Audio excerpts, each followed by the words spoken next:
Москвага жеңиш парадына кеткен Жээнбеков катышпай калды. Себеби белгилей кетсек, ушул тапта Москва шаарында улуу жеңиштин 75 жылдыгына арналган аскердик парад өтүп жатат. Ага катышуу үчүн президент Жээнбеков 23 июнь учуп кеткен. Москвага президент менен чогуу баргандардын коронавирус табылгандыктан Сооронбай Жээнбеков парадга катышпай койгонун чечти. Бул туурасында президенттин маалымат катчысы Толгонай Стамалиева билдирди. Президенттин автоунаадан бет капчан түшкөн сүрөтү көрсөтүлгөн. Бирок андан кийин Владимир Путин башка өлкө башчыларын тосуп алып жатканда Жээнбеков көрүнгөн жок. Алгоритмге ылайык Москва шаарына парадка катышуу үчүн президент менен чогуу баргандар коронавируска тест тапшырышкан.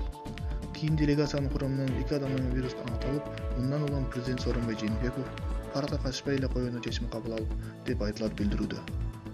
Белгилей кетсек, ушул топто Москва шаарында улуу жеңиштин 75 жылдыгына арналган аскердик парад өтүп жатат.